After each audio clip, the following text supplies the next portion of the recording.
Yeah. Oh, no. Most certainly can. Welcome back, ladies and gentlemen. What's up? Oh, I'm sorry. No, it's fine. Go ahead. What's up? That's all I was gonna say. Oh, I thought you was about to do some old fly shit. That's why I was like, oh, go. No. All right. Then don't be interrupting my intro, man. I'm sorry. Nah, I'm just My bad. I mean, it's all good. Yeah, do your thing. Sure. Welcome back, everybody, to Let's Have a Real Conversation with Dashing D. You gonna whisper the whole pod? Dashing D. That's better. Let them know. Wake it up. You know what I'm saying? Ain't your coffee not strong enough? Maybe not. Well, put something in there to make it stronger then. I mean, listen. I was just thinking about spiking my coffee. Irish coffee, why not? Putting a little bit of Bailey's or something in there. Just, Do that. You know. Go do it. Go ahead. Get this party started. There you go. That's what's going to do it. Nah, we good though. We good. All right. You want to reintroduce yourself, or you cool with that long intro? Yourself? I didn't. It's always you first. Dashing D. It's always ladies first, and alphabetical order. D is before J. Okay. You got it, Dash. When are we gonna just strike out the ing D and just put Dash? I don't know. I almost said Dashing D, aka Jack. Jack Daniels? No. AKA Jack Daniels? Dash, but I wasn't sure. I didn't know if that one was gonna stick. You know. That's up to you, player. We'll see. It's whatever is your pronouns. You know what I'm saying? See, this is you be wanting to get us canceled, and I don't know why. Nobody saying anything about jokes. him, Just jokes. Ain't nobody saying anything about him and his. Just jokes. Anyway. And I am JD, aka Get Us Canceled, aka He Who Pods. Mm-hmm. All that. AKA Yo Duncan, can I get a sponsorship? Because America, you know what I'm saying? runs on it. Right. Truly. Alright. Well, I have something I have to say. Oh shit. What's up? I felt like I used our platform irresponsibly. Why would you do a wicked thing like that? Sorry. Look at me trying to be serious. Look at me trying to, clean shit up. Clean it up. You need to dust. You want me to get the broom? Where's your broom? Now, I won't sit here and say all the ways that I have distanced myself from Chris Brown. Technically, you did on our very first episode. Or was it when we spoke about second episode? Right. When we spoke about problematic artists who we love. That is true, but when you're trying to apologize to someone, the important thing is not all of the fluff and the backstory. The important thing is that you say what it is you're apologizing for and apologize for it. So I just feel like I need to apologize to our listeners because when I spoke about Chris Brown on the last episode, okay, let's put it out there. I don't want to say that I spoke in support of him on the last episode, but I definitely did not support Dr. Dre in any way. That is correct. So I was a lot more kind to Chris Brown, who is also documented as having abused women. It's more than one? Well, it depends on what you consider abuse. Then it's more than one. Right. But we do know that he has physically abused at least one, right? So I think that for me, I guess the way that I've viewed either of them is very differently. And I can admit that part of it is just maybe some of my bias towards the music, or the bias that I've kind of inherited from connecting to the music. So I do not support abusers. And I want to be clear about that. That's important to say. And I don't know if I made that clear. I try very hard being here and our podcast, we're expanding now, but we talk a lot about hip hop, and I'm a woman, and obviously it's a very male dominated. Not today as much, but throughout the 50 years, historically, it's been very male centered. Yes. So there's usually room for me to say something about some of the people we talk about, some of the men we talk about. There's usually something there. And I try to be responsible about that and make sure that I say, I'm not cool with what this person did or whatever. I try to make that very clear on this podcast. But I feel like I did a disservice by speaking so... I don't even know if it was... I joked more. There was a lot more jest when I spoke about Chris Brown. It was lighter. It was a lot lighter. I also just, certain things that I said in terms of being an apologist and all of that. I never want anyone to think that I think that anything that Chris Brown has done is okay when it comes to women. So I wanted to make that point because I watched it back. I actually brought it to you and I said, I watched the podcast and I see how anyone watching could have been like, wait, but she was just talking about Chris Brown like it was nothing. Then when the other person came up, it was like, whoa, there was a lot of smoke for this person. It was. And again, I'm not going to list all the reasons why I see them a little bit, see the circumstances a little bit differently. But in no way have I ever been supportive of Chris Brown's assault that we know about, or any of the other things that he has done publicly. And I even said, and I guess you try to say things sometimes, go off on a tangent, because one of the things that I said to you was, I don't think he should be speaking to Rihanna publicly at all. You did say that. So I just wanted to make that clear. Yeah, so I'm sorry for that. And like I said, I want to use my platforms responsibly. And I don't ever want anyone, I think I'm very pro-woman and I am very pro-black woman, and that's that. Okay. Well, I got to get my Jerry Springer on and start some shit. Okay. Chris Brown. Take a sip of coffee then. Yeah, go ahead. I'll wait. So Chris Brown has been. It's been Chris Brown versus the internet again, and he's in the hot seat, right? That's the term. He's in the hot seat again. So, what say you? What say me? Yeah, I'm gonna say the same thing. After all of that, I gotta get my red table talk on. Okay. And no, that's a fair question. I'm gonna say the same thing I said. I don't think that he needs to stop bothering people on the internet. He needs to shut up. Another podcaster that I was listening to, Crystal from The Read, said sometimes people just don't like you, and you need to be able to accept that. Just as human beings, we don't all like each other.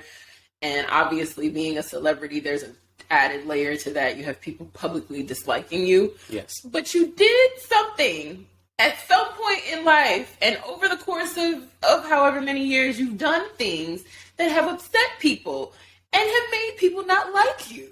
And some people just don't like you for the hell of it. Right. But that's what I'm saying. Like, your celebrity kind of multiplies that, right? Because, yes, we all exist in a world, well, at least I hope, all of us as adults understand that sometimes people just simply don't take to you, they don't like you, whatever the case may be. I realize that he has to reckon with that publicly, but he needs to reckon with it. Yeah. You cemented your fate a long time ago with some people. Some people have grace for you, some people do not. Right. And that's fine. It's just that this whole, I'm going to go terrorize. Okay, so I don't even want to really get into the whole conversation, the back and forth between him and Keely from 3LW. But what I will say is she felt a way about him doing a record with Chloe Bailey. And she made that known publicly. He responds, which, all things considered, the way she spoke about him and his response, I said, okay, fine, when I saw it. Like, the response was all the tweets? No. Okay, I'm about to say, because before I let you say that, I don't want you to have to come here again. Should we read that part, though? Should we read, like, because I want to be clear about what I'm speaking about? I thought, not fine, and I guess maybe fine is not the right word to use, but I thought to myself, okay, he's upset with her because she was upset with him. Sure. And he's upset back, right? But was she upset at him? Because... Well, I think she's more upset at the black women who support him. I think that's what the point that she was trying to make. Because doesn't she have a rep for kind of starting shit? Yes. She gets on the internet and she says things. Mm-hmm. Somebody said she be breastfeeding her baby and she put down the baby for a nap and goes, I think I'm gonna start some shit today. That's so funny. It's so funny. The same comedian I brought up last pod, Pablo Francisco, he has a skit about Jerry Springer. Mm-hmm. He's like, Jerry Springer has the best job in the world. He wakes up every day, looks in the mirror and says, I'm going to start some shit today. He's like, you ever watch the Jerry Springer show? He said on the Jerry Springer show, it'd be a guy up there, he'd be like, I don't like blacks, whites, or Mexicans. And Jerry Springer would be like, wow, that's crazy because we just happen to have some blacks. Right. Some whites. Oh, Jerry Springer was... And some Mexicans. That was Jerry Springer's bag. Being able to just pull anybody out of the bag. So that's what that made me think about. Yeah. Okay. So Chloe posts the photo of the artwork. The artwork for the single. I think it's the video. I think there's a video. Oh, okay. So I think this is an image of from the video. I'm pretty sure. I didn't know that. By the way, have you heard the song? No, it's out now. It wasn't out when all of this started. It came out, I think, on Friday. Okay. I did not listen to it because, truthfully, I don't listen to Chris Brown like that at this point. I shouldn't say like that at all. Unless it is playing in a public space or something like that, or maybe I'm in the car and the radio is on. I just learned yesterday that Chris Brown's last album was called Breezy. I did not know that. Yeah. But we'll get to that because we should talk about the NAACP awards. Anyway, real quick, this is going on too long. So, 3LW, I said it was going to be quick and then it wasn't quick. I guess we have to talk about this. So, Keely Williams, who is from 3LW and she was a Cheetah Girl because the 3LW became the Cheetah Girls basically at some... I'm not allowed to comment on that because it's just best that I don't. She is the one who people said, well, you could hear on the record that she had a list, but then she came out and said she doesn't have one. And that is relevant to what I'm about to read. So that's why I'm bringing that up. I know. So she says, she sees the image and she says, let him come out with his own record. So genius, so captivating that it makes us all forget he beats women. He can't, so he won't. So what does he do? He slowly creeps back into the mainstream by getting small nods for features on black women's merit. Black women who are more talented, more worthy, but give him the okay. Then she says, I am swatting the fucking air right now. Garbage. So he found out about this because he be on the internet, which I said last week, and I wholeheartedly stand in he needs to get off the internet. Or at least just be a voyeur like the rest of us who see things and go, what the fuck is this? But don't actually comment. He needs to be like one of those people because somebody should lock the keys on his phone or something like that so he can't get his Twitter fingers going. Anyway. The keys, huh? I mean, listen. I didn't know you could lock the keys on somebody's phone. I don't know if you can. Don't make fun of me. I don't know if you can do that. I'm just saying. I wish. Come on. All right. Anyway. posting like memes. He memed himself and said that face I make right before I go all Team Breezy on all the haters. Send it to Chris. I will send it to Chris. Wait, just have you seen it though? That is funny. Not. That's funny. Then he makes fun of her list. Because that's adult of him. It's ridiculous. He's 33 years old. Like, anyway. So, yeah. So he makes fun of that. And then he puts, obviously, you are at a point in your life. So, no, I just want to be clear. I don't condone him making fun of her list. Like, what? She don't even make music anymore. Oh, maybe she makes music. That's a conversation for another day. But obviously, you're at a point in your life where either you are very broke or broken. The fact you think you have to speak negatively about me makes you look so lame. Your life and career must suck right now. Minding your business would have been best. But I guess you don't have a business or a real job that makes you financially stable. I feel more embarrassed for you and your actual maturity. Now, it's rich calling someone immature while you're making fun of their lisp and responding to their quote-unquote immaturity. The pot often calls the kettle black. That is true. Then apparently, like, he continued to make jokes and post memes and whatever.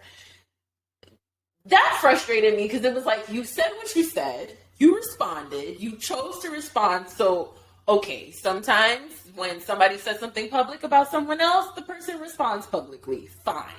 We have reported on many of responses here. Exactly. But at some point it has to stop, right? Yes. I think she also followed up with some tweets that I don't have. I don't think it's here in this article. But it's an article you're reading from? Oh, it's a Complex article that basically compiled the information for me. Shout out to Complex. Thank you. Of course. They're the ones that'll do it. So whatever. Oh yeah, he started calling her names and all kinds of stuff like that. I'm not going to repeat the names. So I'm like, all right, this is still going?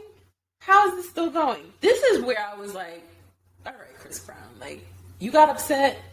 You said something, and now you've taken it too far. If y'all still hate me for a mistake I made as a 17-year-old, please kiss my whole entire ass. I'm fucking 33. I'm so tired of y'all running with this narrative. You weird-ass niggas are the same ones that tune in every week to see Blueface and Krishan beat the fuck out each other in front of the world. But that's okay. It's entertainment. All y'all can suck my dick disrespectfully. Where are the cancel culture with these white artists that date underage women, beat the fuck out their wives, giving bitches AIDS? Oh, that's right. They are your buddies. No more fake love from me. Stay out my way or get ran over. Simple as that. None of you and none of you niggas can fuck with me. I don't have anything nice to say about Chris Brown. After that, also, I just want to point out that he was not 17, he was 19. I heard the internet made sure to remind him of that. He was 19. I don't think that was a slip because you had to type that. You know how old you were. Because we could all, let's be serious. Like, let's talk as real people right now, right?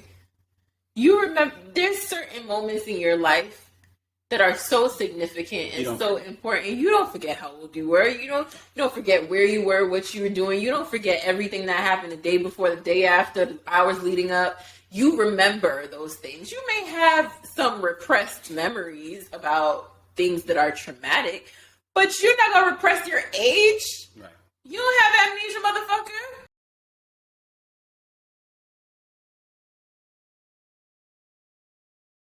So I just want to be clear about something. Anybody could get the smoke, okay?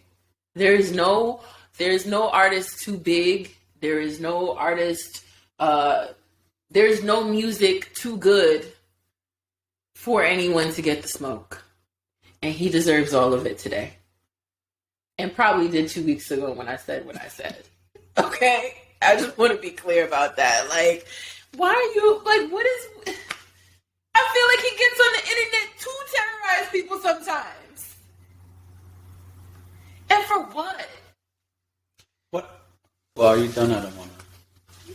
I could keep going, but you go. Let me take a sip of my coffee. Let me take a break. What I think is interesting is he didn't just do the record recently.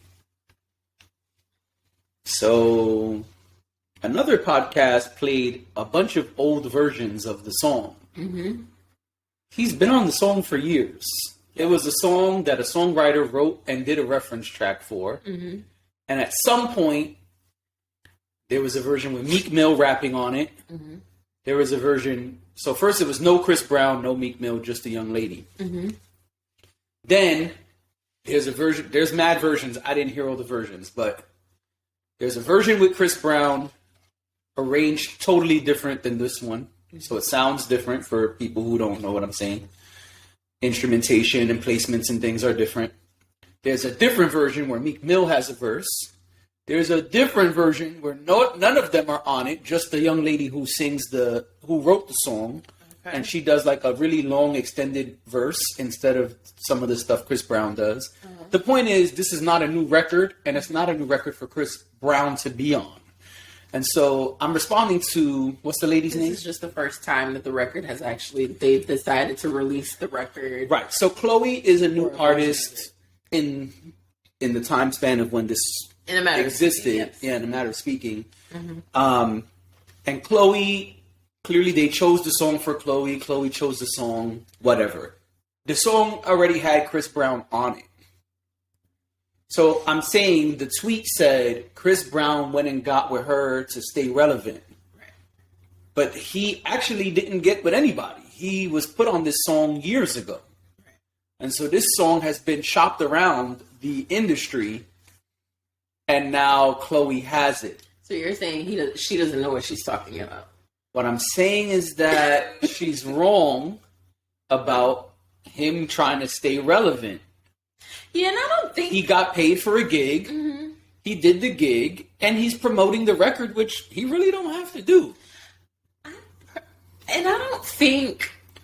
I may think a lot of negative things having to do with him, but I don't think where he's at in his career, having been someone who followed his career for a very long time, I don't think that's what he's doing anymore. I don't think that he's trying to get on, or I don't think I think he wants to be awarded for his efforts, but I don't think he's trying to use other people for clout or anything like that. I think it's the opposite. I don't think he needs... One, I don't think he needs to do that, and two, because again, I think he made peace. Like, even if you watch the Drink Champs interview he did, I think he's made peace with the fact that his career will never be a Beyonce-sized career like it could have been. I think he knows that. I think he's aware of that. In fact, the last Chris Brown concert I went to, I think he phoned it in, and I think that's what he does. I don't think he really goes that hard anymore. I think part of this for him is, I love making music. I'm going to keep making music. But I think part of it is the job of it all. Yeah. Why not help promote the record if he can make some money off of it, and right. she'll benefit from it, right?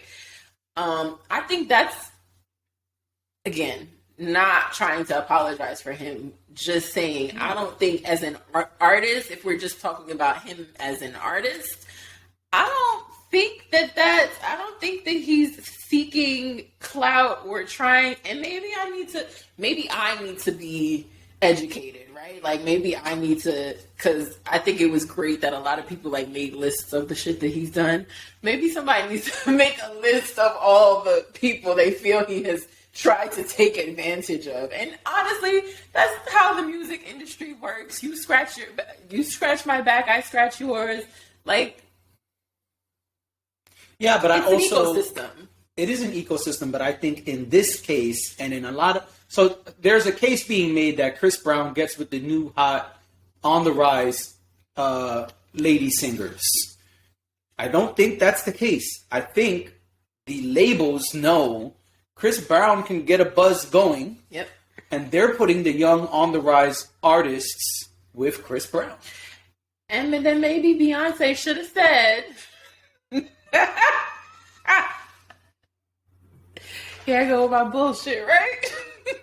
Maybe Beyonce should have said, no, Chloe, no. Who approved this? I did not approve this. I'm sure she did approve it. But that's my point. That's the exact point I'm making. It's not that black and white. You know how many people had to be a part of this project for it to come out? Like, Let's stop acting like it's one person's responsibility, because it just simply isn't. No, of course not. Now, I know that a lot of people have now questioned Chloe, and they're like, well, what is she doing? I think Chloe is just trying to do what new young artists do. And the song is good. Oh, you have heard the song. I did not know that. You did not. You buried the lead. Well, I just told you. I heard many versions of the song. Oh, right. You did say you heard many versions, but did you hear their version of the song? Oh. It's a good record. Yeah. Well, Chris Brown parts were already there. Right, so... And the song was already composed, and so they... Mm-hmm. Anytime there's a different version of a song, you're going to hear the changes if you hear the different versions, especially if you really listen for it. Mm-hmm. And so Chris Brown did what he does. He put his, he put his stamp on it. His Chris Brown sauce on it. He did. Well, listen, he needs to go to therapy, is what I'll say. And outside of that, I don't really have anything left there. I just, I appreciate you asking the question, because I think it's a perfectly valid question to ask at this point. It would have been wrong not to. But he's... I couldn't let you come up here and say that and then be like, oh, we're going to just act like that didn't happen a couple days ago. I'm glad you brought it up, because I agree, but I kind of said that about the Robert Glasper thing. He needs to stop terrorizing people on the internet. I don't understand. And go, read or something. Go watch the news, Chris. Do something that has nothing... It was almost over. Do something that has nothing to do with the music. Just go and, learn some things. You are rich. You have so many resources at your disposal. She said, go read or something. Because it's just, he's, I don't know. He needs to get off the internet. I agree. And that's where we'll leave that. Do you want me to close this window before you get cold? I am cold. Close it. Yes, please. So,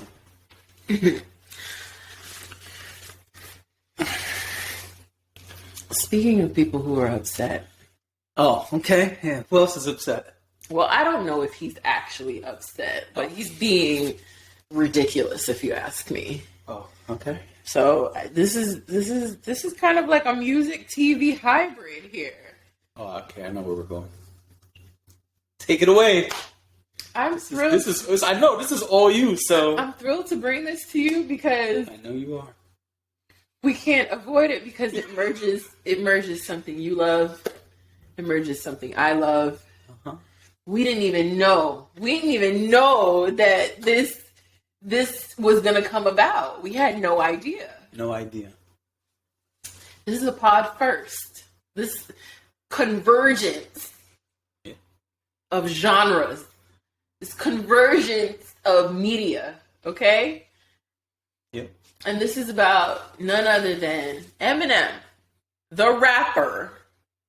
I mean, it couldn't be the M&Ms in the bag. Eminem, the rapper. The white man. And... and she says, I'm the one that want to get us canceled. You see? I don't understand why white man is offensive. What is wrong with saying that? It was the way you said it. You ain't saying Eminem, the white man. You said Eminem, the white man. See? That's why. Last pod, it was... I guess that movie's for whoever likes chiseled white bodies. Chiseled white bodies. Yeah. And now, the white man.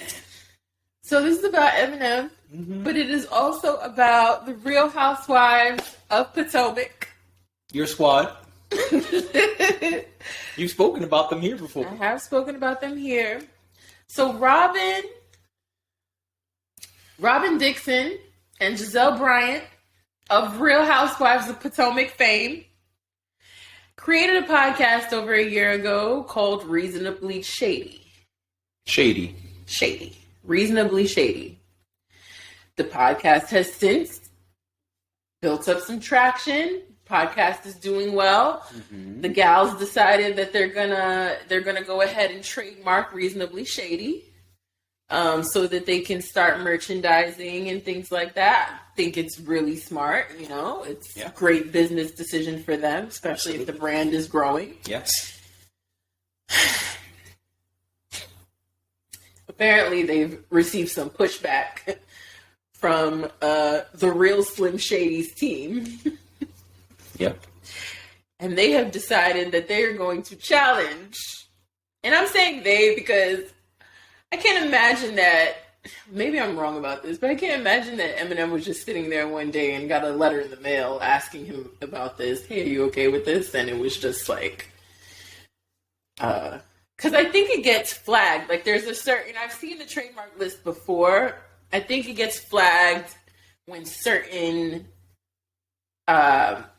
keywords or certain names or certain iterations of a thing are similar. Yes. So I'm assuming that's what happened. It flagged for, what was his label? Shady Aftermath was his label and all that, right?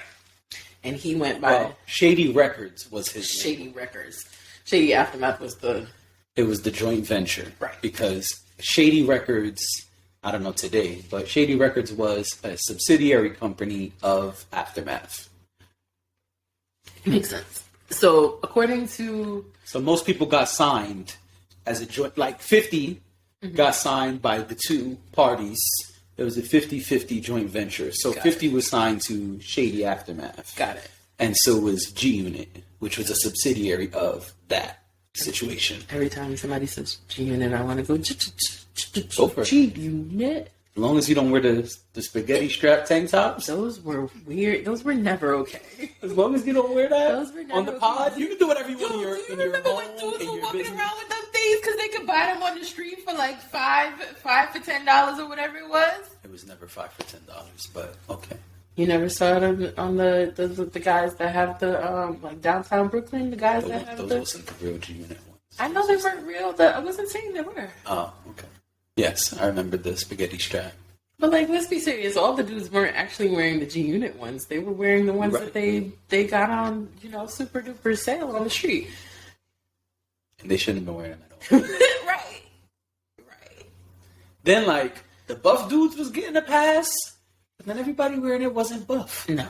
And it was like, those what you doing? The thick straps that they had. Remember the straps were like... That's why I said those spaghetti strap tank tops. You said that and I also felt like I had to sneeze. Okay. So, yes. So... Shady Records. Shady Records. Right. So, Shady, apparently Eminem or Eminem's people or whoever decided, no, Reasonably Shady, that doesn't sound good because you know why? Because people are going to be confused. And his camp is concerned that people are going to get Reasonably Shady, the podcast by the two nosy housewives. I just have to sit and nod until it's my turn because I'm not allowed to say anything about any of that. They think that Reasonably Shady is going to be confused with Eminem's branding. Why does Eminem think that? I don't think Marshall specifically thinks that. Why does people think that? I don't know. I think they're just... Oh, sorry. Wait, let me answer my own question. No, you go ahead. I think it's silly. I think that... I think who cares? I think it's very clear that Reasonably Shady is not anything in the realm of Slim Shady. And Slim Shady's not his name anyway. His moniker is Eminem. That's the right word? Moniker? Yeah. Okay. I feel like, maybe I messed up there. Nope. Yeah, his moniker is Eminem. His stage name is Eminem. Mm-hmm. And so, yeah, you got the shady stuff, but Reasonably Shady is not Shady Records or whatever. Oh, doesn't he own part of the radio show Sway is on? What is that called? Shady 45 or something like that. I don't know anything about that, but it's on Sirius Radio, but it's still not. It's not Reasonably Shady. So what if I want to make like super shady? Never mind. Sorry, I'm an asshole. I don't even know where you were going with that. Because he's challenging Reasonably Shady. So what if I make like super shady? Oh yeah, he'll challenge that too. I think it's not going to stand up in court. Right. I don't think so. But I think what's happening here, and maybe I'm completely wrong about it, but what it sounds to me is like he's being shady. He's being shady. Like these women. It was right there. Of low hanging fruit. These women are actually succeeding at their brand, and this feels like, oh, you think you're gonna profit off of this? And I can't profit off of this, which ain't your shit. But so you can't have it. It's like if I can't have it, you can't have it. I don't. That's how that feels. That's because two housewives and their podcast. They didn't use your name. Shady is an actual word in the dictionary. Yes, it is. So, because remember when LeBron was trying to trademark Taco Tuesday? and the trademark, I forget what the organization is that handles like trademarks, and they were like, no, LeBron, no. That no one can use Taco Tuesday. Everyone will have to pay you for Taco Tuesday. LeBron was really trying to get his shit off with that Taco Tuesday thing. And the thing about this, the thing that is so fascinating to me, like I said, they have like, that's how I learned about that. Because then I started looking up all the trademark stuff after the LeBron thing. And yes, there are certain words and phrases that are just too common for one person to own. Yes. He can't get mad because people use shady in their name, in their title. It's not even just shady. It's reasonably shady. Like, I'm not even riding for these are not even my favorite housewives. I'm not riding for them because I think that, like, they deserve it or something. I just feel like this is bullshit. This is bullshit. Because someone made the point that they should have done this immediately when they started their podcast. I do wonder if they had done this before the podcast was successful, would this even be a conversation? Okay. I'm going to be very blunt. Eminem is not tapped in. There's a lot of things that have happened in the last 10 years that he's done publicly that prove like he don't really know what's going on out there. Yeah. He's not really tapped in. He don't know what's hot in the streets. He should ask Saweetie. And so... Doesn't she have a song called Tap In? Or Tap... I don't know. Hey Google, play Tapped In by Saweetie. Got it. Playing Saweetie on Apple Music.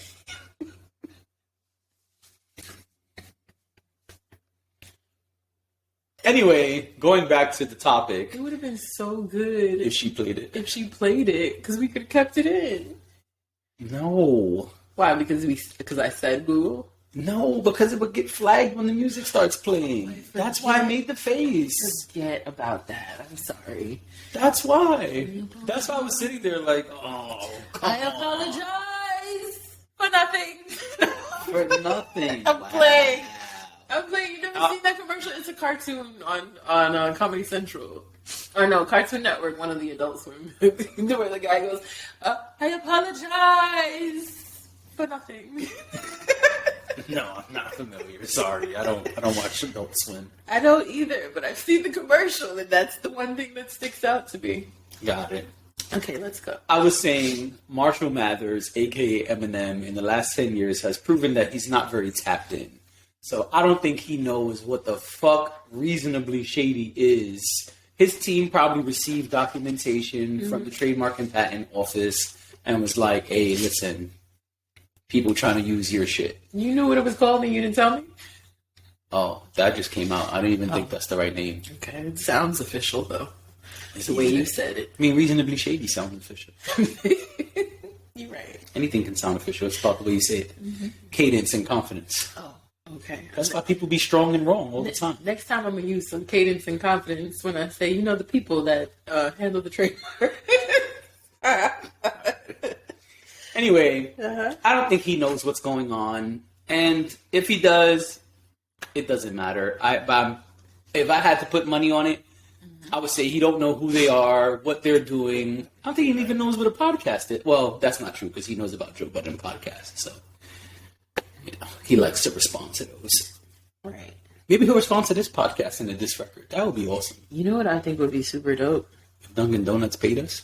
Yes, but also, I think up? it would be super dope. Dunkin' Donuts needs to pay LHRC and Brita needs to pay Food, Fitness, and Fun. Yeah. I would love to start a campaign for y'all to get a water deal because that would be dope. The water boys. But anyway, I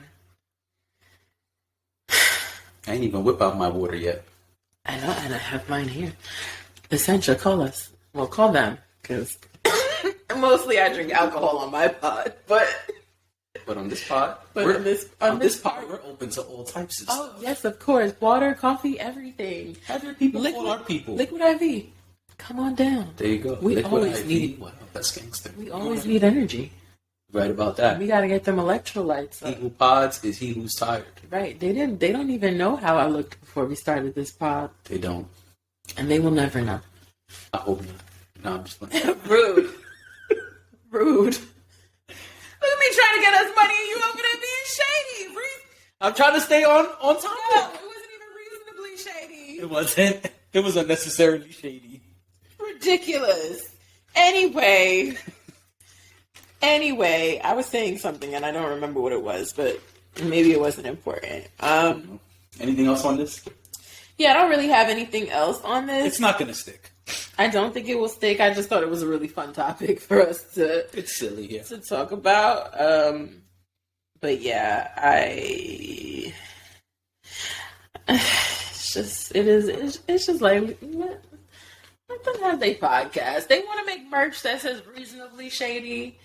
Then, because my thing is then limit how they can use the word shady specifically, right? Because they're using it properly. Yes, they are. But So the with only reason trade, I was trying not to get nerdy though. the only reason I'm saying that is because I could see if they take out reasonably on their merch and just put shady or something right. But that's what I mean when I say limit the way they use it, because sure it should say reasonably shady, but sometimes as What did that say? we can't access something. Okay. I need to see. Specs. You can finish saying what you were saying. Yeah, I think that sometimes Everything looks fine. yeah. Yeah. I mean, mic is on, camera's on, says recording. Shrugs. I think sometimes we make modifications to things. You create. So, you might have a brand or a logo or something, but you might want to get a little creative with it, and maybe one day they just create a top that says shady on it or something like that. That's what I mean when I say, okay, if it's really an issue of people are going to get confused, which I don't think anyone is getting either one confused. They're not. But because the people who are following Reasonably Shady are not people. Most of them are probably not listening to Eminem. And who's listening to Eminem today anyway? But that's the question I was just about to ask you. I don't even think that's I think that's a moot point, because maybe people are going back to his old stuff, but I don't think that there's enough there on his end for there to be some big confusion. I think if he was a big brand today and they were trying to come up now while he was still huge, then cool. But that's not really the case. You know, it was No. cool to see you at the Super Bowl last year, but It wasn't. we didn't like the Super Bowl last year. Or this year. So, Or this year. so What you got? we missed the Nas concert.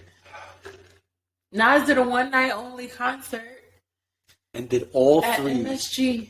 And did all three King's Disease albums. Sold out show. And the pictures look immaculate. Okay, so Did you see the stage setup? Did you see any pictures of the stage? I saw a couple. How it was like built as a boombox? Yeah. So Fucking So, genius. and here's the thing. So I had forgotten about this because you and I had talked off pod about the fact that this was coming up, and we were like, we should go. Like, this should be like a pod trip or whatever.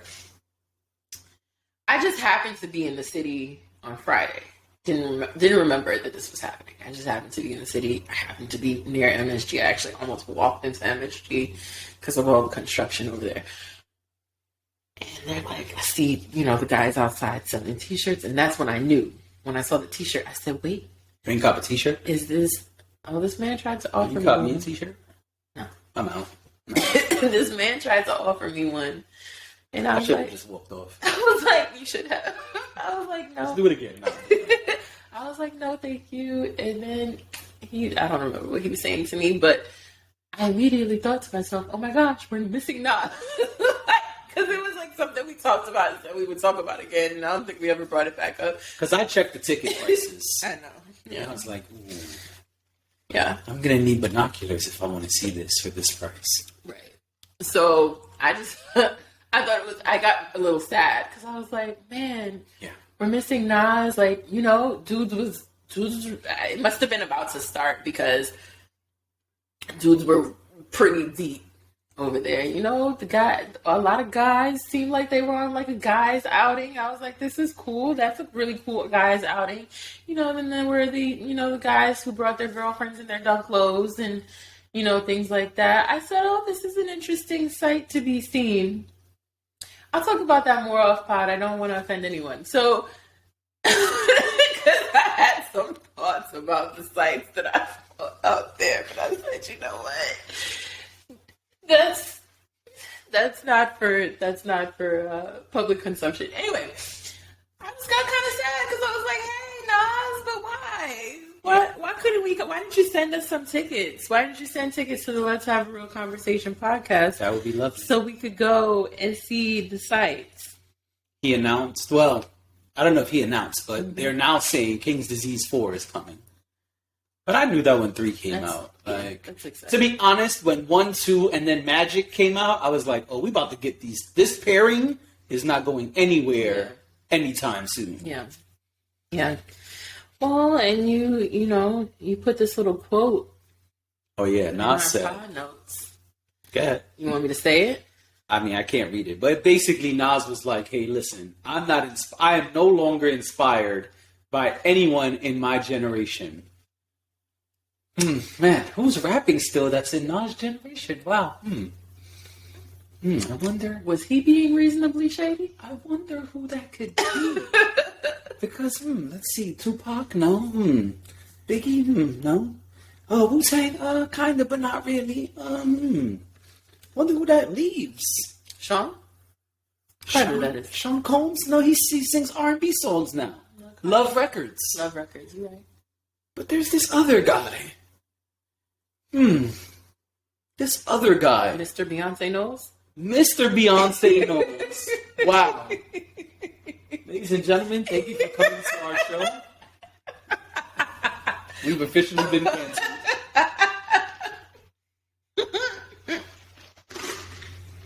No, I would. We probably just increased our following. The Beehive is here. I told you with my daughter. The Beehive just heard that and said, I tell you, when my daughter was younger, she didn't know who Jay-Z was, like by seeing him. Yeah. And one day, I was playing Jay-Z. He's like, "Oh, Daddy, this guy's good." I'm like, "No, baby, he's the best. Right. It's not good. He's Like, the best." excuse me, do you not know my idol? Right. I'm like, "No, baby, he's the best. Don't say There's that no again." one else. you're gonna go to your room and I'm like, yeah, it's Jay-Z, and she's like, I don't know that guy. To shoot her some bail, at mom's house, they don't really listen to hip hop. Okay. So I'm not mad at that, but Yeah, I mean, and and also I realized I need to start showing her visually more of our people because she hears lots of music, knows who Nas song. She knows the song. She doesn't necessarily know who the song is from. Mm-hmm. So I put on, as soon as I put Jay-Z on the TV, she's like, oh, that's Beyonce's husband. Yeah. And I was like, see? But I'm telling you, like... I said, what did you say? She said, yeah, he's married to Beyonce. That's why he's famous. I said, no! Oh, girl, no! I said, no, baby, no. But she was young. Of course, and I'm sure she has no idea. And she's been educated. But I'm sure there are still plenty of I mean, my daughter's 12. Right. This was a couple of years ago. Yeah, that's what I was about to say. I'm sure there's still plenty of younger folks who just don't even, like, make the connection, especially if they're kind of distanced away from hip-hop. Yeah. They truly may not know. I mean, we are not spring chickens. No. That's why we know who Nas peers are. Yes. And could list them very easily. Right. So Nas is saying, listen, I heard that God did shit. That shit was aight. That's what Nas is saying. He didn't say those words. Right. But saying he's no longer inspired by his generation of rappers, he's saying that Hov is kind of slacking. I mean, listen, whatever inspires him, I'm okay with, because he's been cranking out some really good music. And Hov has not put out a project. Hov is doing other things. So is Nas. I'm not saying in comparison to. I'm just saying. Okay. Because I was ready. As much as I'm a Jay fan, I'm also a big Nas fan. No, so. that wasn't a slight or anything like that. I'm just saying he's been doing. Well, Jay's focus has not been music, Right. and it shows when he does these features. Yeah, Because before God did, the last couple of Jay-Z features were not his best work. Mm-hmm.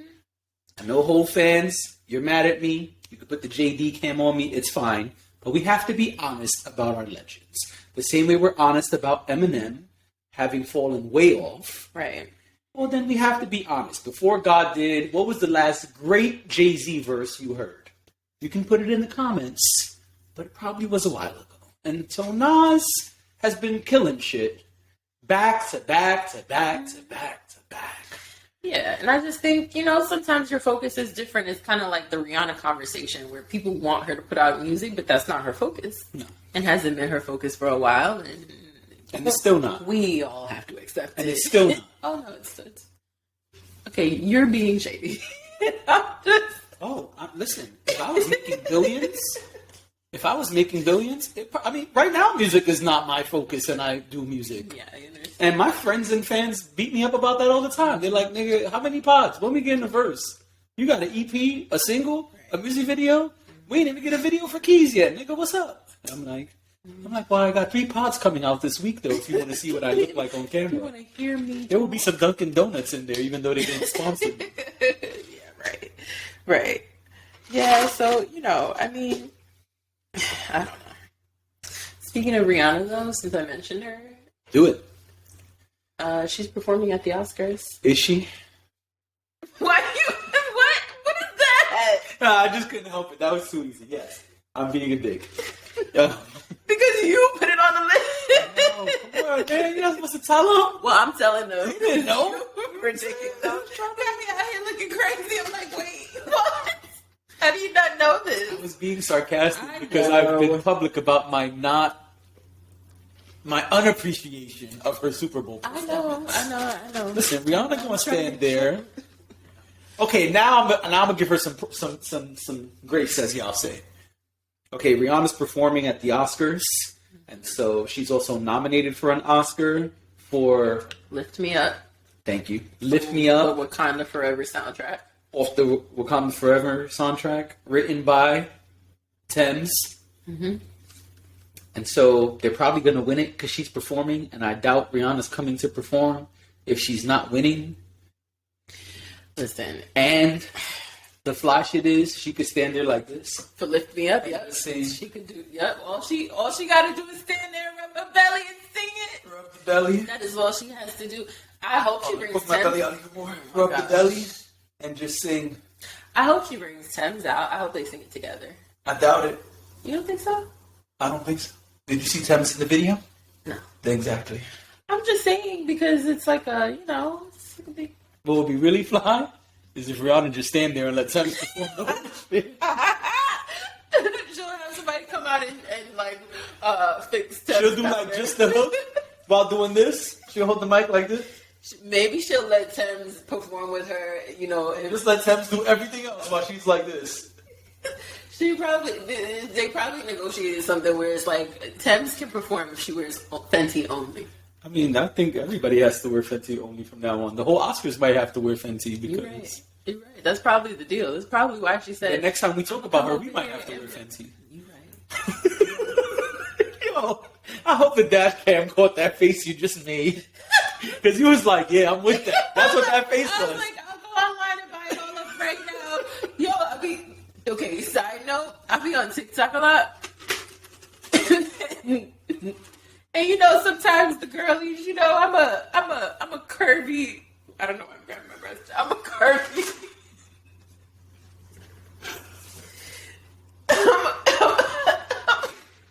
I'm a girl that has a body. Okay.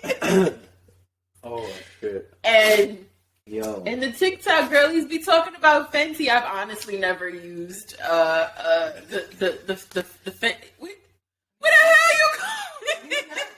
Keep talking. The TikTok girlies always talk about how great Fenty is for a lot of different body types. So, Fenty, holla at us. Because I know y'all make men's too. We could do a whole pod in Fenty. Okay? Right here on this leather couch. This is actually... I mean velvet. I'm about to say, this is leather? What the fuck? What type of leather? Tuscan leather? I meant velvet. I was about to say this is the perfect backdrop for some Fenty fits. Listen, we with it. I don't know if y'all peeped it, but we are with the shit. We are with the shit.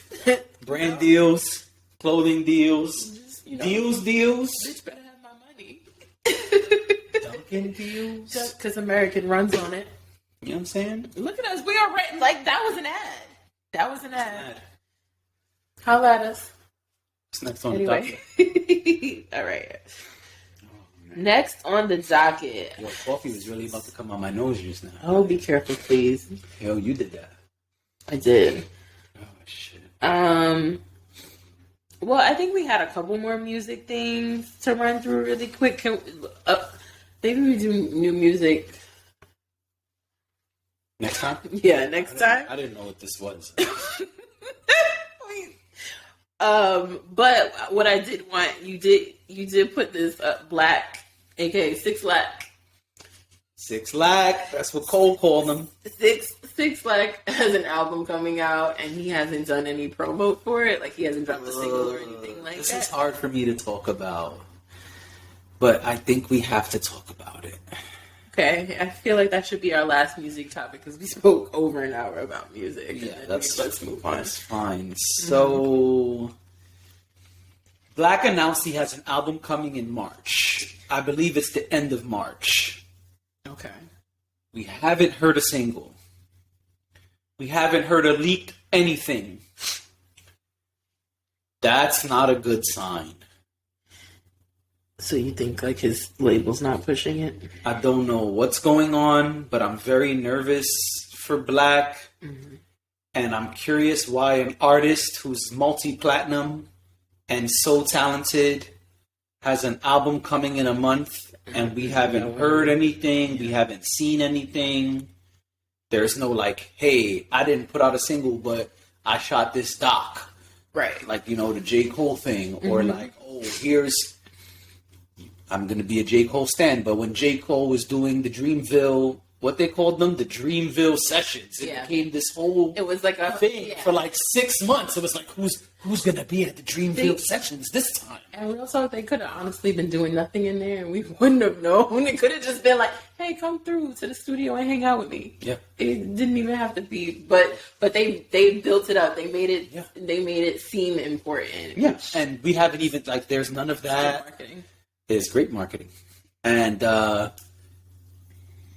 there's no single with J. Cole. Mm-hmm. I'm ODing now, but there's nothing like this. There's nothing, and he's a big artist, and that's not what happened with the other people on his label. Mm-hmm. Summer Walker didn't just drop music out of nowhere. Mm-hmm. Division didn't just drop music out of nowhere. Yeah, I'm a little concerned. Yeah, that's not a good sign. It isn't a good sign, but and dropping in the first quarter, usually not a good thing for artists of his caliber. Yeah. So I guess technically that's the beginning of Q2. Right, but it's a little weird. I'm surprised. I like his music. I know there's some debate about his second project, the EP. Mm-hmm. He puts out quality music. He's a talented artist. And, you know, I'm just curious about what's going on. Right. So I thought we should talk about it. I don't know if you have thoughts, but I heard about it and was like, man, that's concerning. Like, yeah. And matter of fact, when I heard there's an album coming, I'm like, oh, but I didn't hear anything. Where's it at? Like, I was ready to go look it up, search it up, as the kids say. And it doesn't exist. And so... yeah, it doesn't sound good for him. I mean, I hope things turn around. If it's 3/26, then what is that? We have like a solid 2 months. 3/26? It is a month away. I'm sorry. He said he's dropping an album in a month. In a month. I'm sorry. So no, scratch that. I was doing that math wrong. But yeah, by now you should at least have gotten a single, or at least some sort of Lucy or something. That's what I was gonna say. Or even, and I don't know because I don't follow. A lot of times when music things come up, they just like I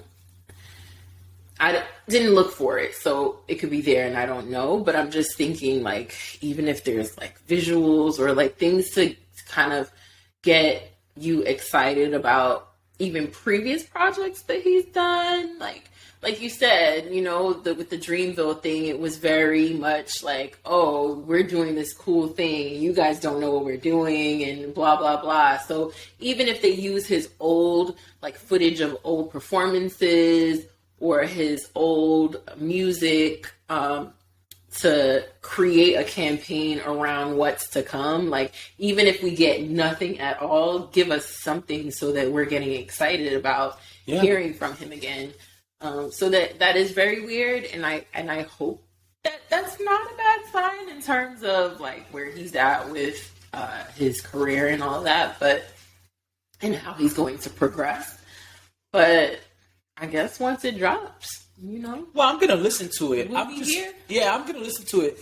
I'm just saying the rollout. Like even when people say, no rollout is what you're saying, right? So and he's not a Beyonce, a Jay-Z, a Kendrick, a J. Cole, a Drake, that you could just be like, album tomorrow. Or like secret album. All of a sudden at midnight, people notice that there's a new Beyonce album. Like, hey, did you notice this came out? Most people. Yeah. So. Even the greats, some of them can't do that and have no one, and have tons of people have a reaction to that. Right. So, no, I totally understand. I mean, we'll see what happens with that. But not a good sign. No. I'm nervous about it. It's not a good sign. No. Is there something you have to say about Saucy Santana? Some water first. So first, let me ask you a question. Me? How I get in it? I gotta set the scene. Okay. I'm scared. You ever been to a hookah spot? I've been to a spot that serves hookah. Okay, that'll suffice for now. Because I've never been into. I'm not much of a smoker. I don't like things like that. I think I've tried hookah once. When you tried it, what type of men were around? What color were they? Were they white men? I'm sorry. I know, but I'm going somewhere. But you were talking to me. What color do you think they were? But I have to set the scene. So, were they white men? No, because it's probably not necessary to tell this story, but do you remember Fashion 40? No, I don't know what that is. Sorry. I sound old. Anyway, so Fashion 40 was a spot. It was a cool, like, lounge, like, I guess kind of turned into... It had a DJ and all of that, so, like, you could dance, you could rent out. They had, like, at the back of the space, there was, like, areas where you could, like, rent out the space, kind of, like, do, like, tables and bottle service and whatever. And, I don't know, this was so long ago, like, a friend turned, like, 30 or something like that, and we did, like, this big group thing, and we had that section of Fashion 40 has been closed for years now at this point. But so they pull out the, everything's, we getting bottle service and whatever, and there's hookah. And so I was only around black people is my point. I was not around anybody white. But generally, the people who do hookah are colored folks, as they used to say. I've heard that. Well, no, I've heard that, I've heard that people of color do. I'm nervous. All right, let me just skip all that. Fuck all that. Fuck all that. Let me just go. No, it's fine. You want me to go? I'm gonna go. Listen. Niggas love hookah is what I'm trying to say. And so, right. So, Saucy Santana said that if you're not a gay man, he said a gay. Let me be clear. He said if you're not a gay, you about to look it up? No, I'm audio. concerned about where is this the thing that I guess maybe the Shade Room posted this? I don't know what the Shade Room posts. Sorry. That's not Shade. I really don't know what they post. I know we follow them on LHRC, but I don't really, Well, because I don't even know about this. That's why I'm asking you. So Saucy Santana said, if you're not a gay, that's what he said. Don't come at me and look at the JD cam. That's what they said. I ain't gonna say he because I know everyone says he, but I don't know how Saucy identifies at this point. So what? That's their name, no? Their name is Saucy Santana. Make sure you cut that out. This is ridiculous. Saucy identifies. Oh, then you don't have to cut that out. No, leave that. That's good then. That is so funny. Nah, keep that in. Listen, Saucy said. Oh my gosh. Okay. Saucy said. What Saucy said? That straight men should not smoke hookah. Really? Saucy said. You should look it up. So we could. But okay, keep talking. Let me look it up and see what Saucy said. I'm trying to pull it up on. Oh, here, yeah. So them girls are wrong. Them girls is not wrong. If you was a man, you don't need to be smoking a hookah, baby girl. You need to be rolling you up a wood. You need to be smoking you some. Okay? You don't need to be sucking down a hookah, baddie. You was a man. You don't, unless you was a gay, unless you gay, like a gay boy. That's the only reason. That's the only way I'm letting you smoke hookah. If you not no gay boy, you a man. Put the hookah down. Put the hookah down and pick you up a grabber. Not with it. Let me tell you something. Them girls ain't wrong. Pick you up a what? Like a backwood or a Black and Mild. Oh, see. He's saying smoke something manly is what he's saying. I thought so, but I wasn't sure. Okay. So now that you've heard what Saucy said, I just want to know, why the fuck is it okay for gay people to say what straight people can do, but we can't say what they can do? And before you respond, and before y'all respond in the comments, I'm an ally. Gay friends, and I hate saying that I have to say this, but the internet is going to try to pull shit up and be dumb, so I have to be clear. I am in full support of the LGBTQIA plus community. I got no beef with anybody over there. Love all of y'all. I support as much as possible whenever possible. But I'm just really confused why Dave Chappelle can't make jokes and I can't come up here and say some shit gay people can't do because it would be over for me, even though I'm nobody. But gay people can try to say what straight people can do. Why is that? Can I buy a clue? Well, I guess my question to you is, who said it was okay? What he said. I mean, they didn't seem to have any reservations. Saucy didn't seem to have any reservations. Well, Saucy looked like they were in their bed, just like talking to the internet. So that's why I'm saying, I mean, we played it. If you want to play it again, you can. But it was very clear that they said, put it down. You should not be doing X, Y, Z. Why is that? Why is it that straight black men can be told what to do by gay men? But if I said something, I can't even say the sentence. Because if I said, gay men can't blank, whatever blank is, they come for me. So why is it okay that Saucy and other people, because I've seen this before, but I never say anything, but now it's like, all right, you one of ours.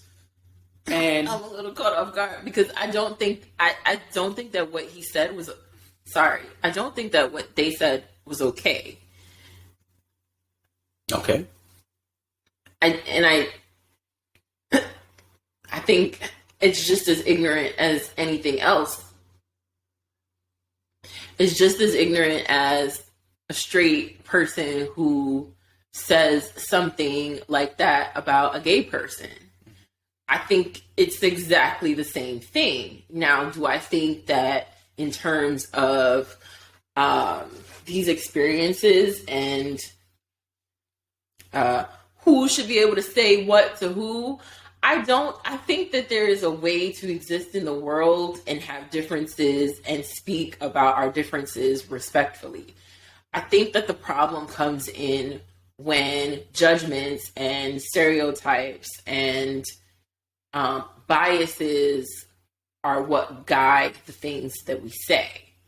And I think it happens a lot. And I do think that there are things that are said by people who are not straight, who don't identify as straight, about straight people, probably not as much as people who identify as queer have experienced, but I think that it does happen.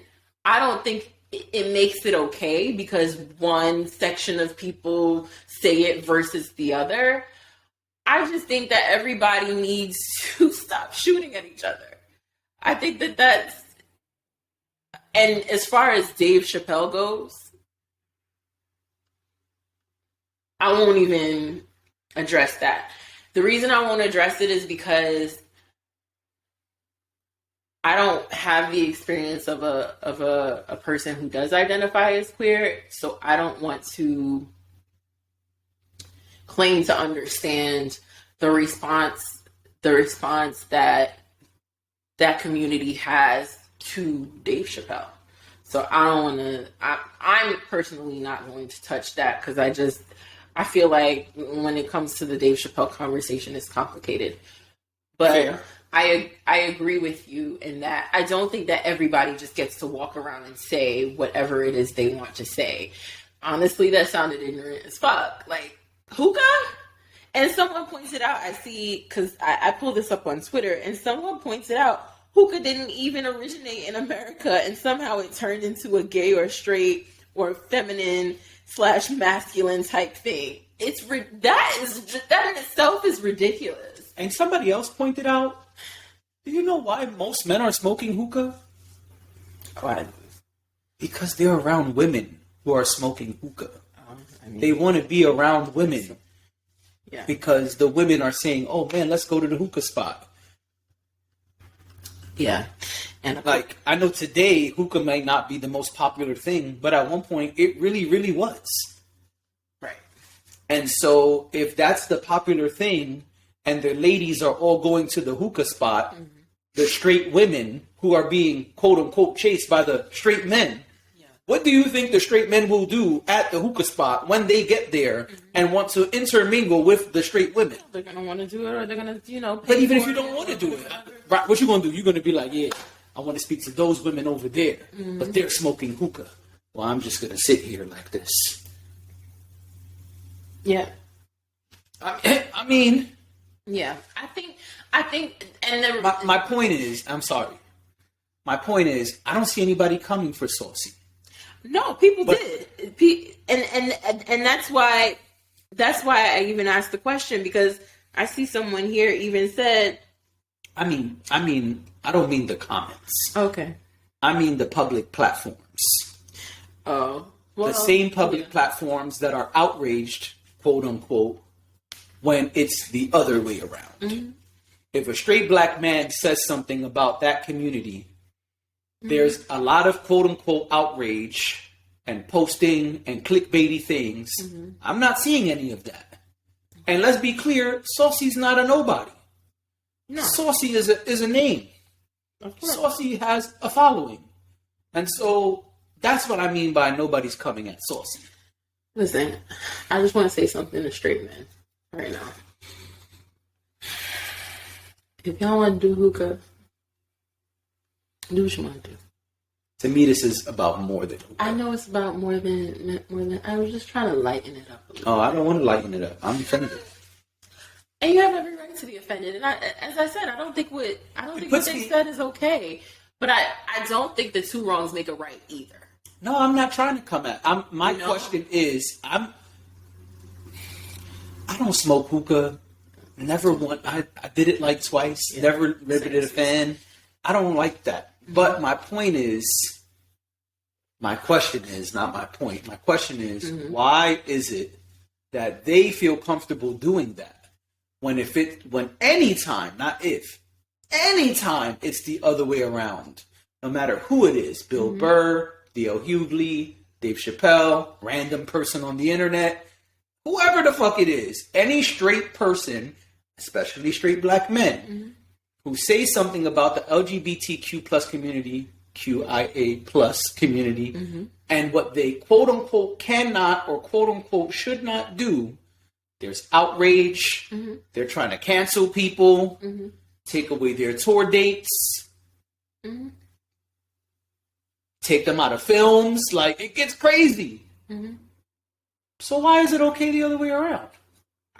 That's my question. And that's what's upsetting to me. I hear your question. And it puts me, as someone who identifies as a straight black man, in a very awkward position because I roll with the other squad. You know, like I said, I'm an ally. Like, when shit comes up, I'm defending them. I'm with them. Like, I'm like, hey, what are you doing?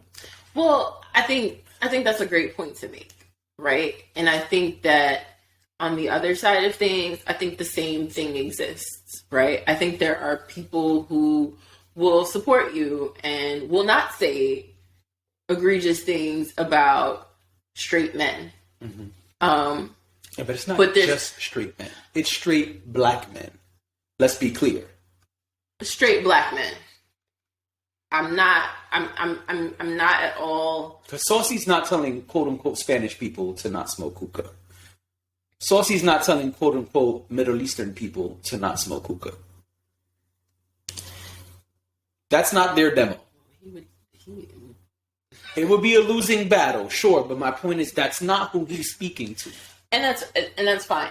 What I'm saying is I think that there are similarities on either side, meaning that I don't think that everyone feels that way or everyone speaks that way about straight black men. I think that the LGBTQIA plus community has a complicated history with straight black men. Okay. And that's not an excuse for bad behavior, but I think that's where it's rooted. I don't think that it's just something today that we are reckoning with. I think that there is a long history between the two. And I think that is why we end up seeing things like this. I think there's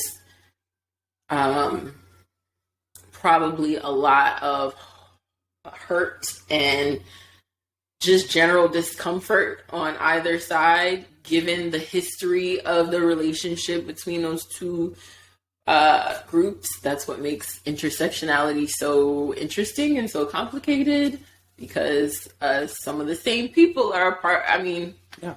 it's so. It's fine. Keep going. So I don't at all like want to diminish what you're saying and how I could clearly see straight Black men reacted to this. I think it's fair to have the conversation, but I think that I think that there's so much that is deeper about this conversation that I don't have the answers for, and I don't know what to do with it or how to fix it or how to, I think that because of the complicated past, I think that's where that comes from. I think that's where that type of, because he knows that that's ridiculous.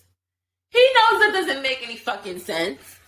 Oh, if you're gay, it's okay, but if you're straight, then it's not. Like, that's the same bullshit that gets spewed on the other end of that. And that's why I'm like, I don't even understand why it would be, and I'm sorry, I've realized that I was referring to Saucy as he. I know.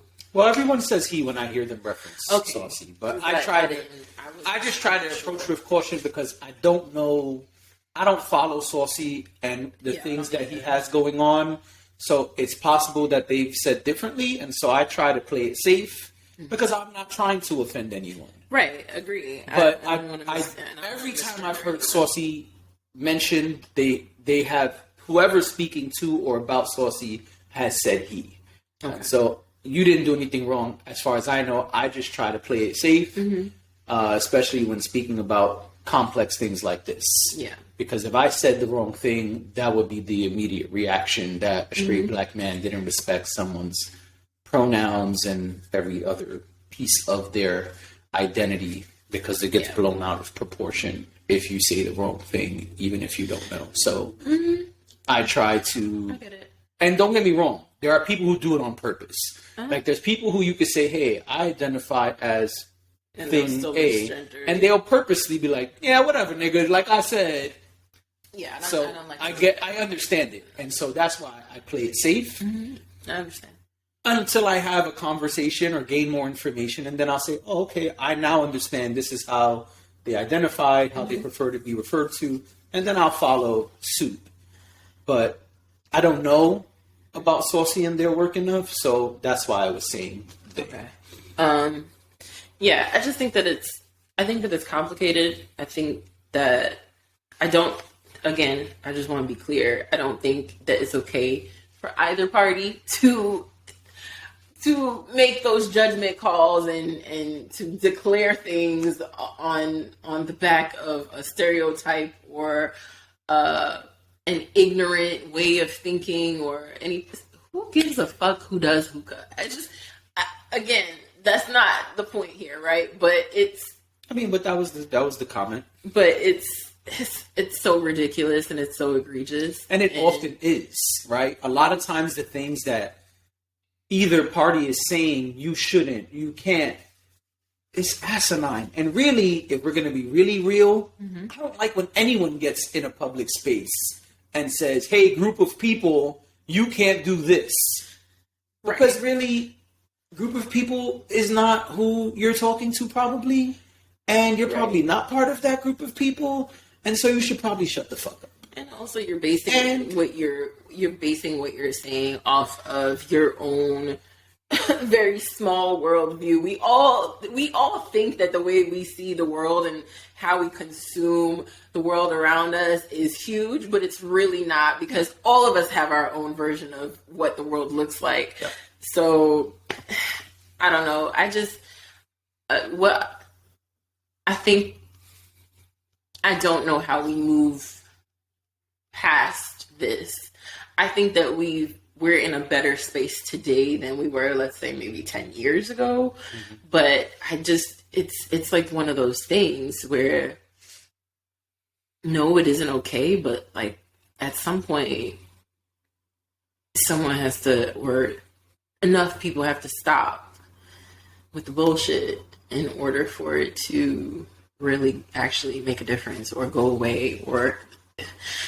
And if you have a huge platform like Saucy Santana does, then you, at the very least, are perpetuating the bullshit and leaving it open for there to be more frustration and more hurt and more distance put between the two groups that you're talking about. Yeah. Which sucks. And it's counterproductive. It's absolutely counterproductive. And what's hard for me is it causes more division, and we already have so much division. Class, race, gender, preference. It keeps going. Yeah. And these are the tools that are used against us by people in power. And so this plays exactly into that game. Yeah, it does. And so it's like, man, what are we doing? It's crazy. Yeah. I don't know. I didn't even know. You put me on to the put on. I mean, I just had to raise the question because I didn't get it. I follow the Shade Room, and I think the Shade Room had posted it, but I kind of disconnect from things that get posted by the Shade Room unless it's something that sticks out to me for the pods. I don't. Yeah, I just kind of move past it because sometimes it could be a lot to. It's just a lot of noise. Indeed. That I don't like to. I'm trying to protect my peace. So okay, all right. We should start, moving things along here. Let's do it. We talked about Riri. Oh, we have some movie stuff that we need to discuss, right? Okay.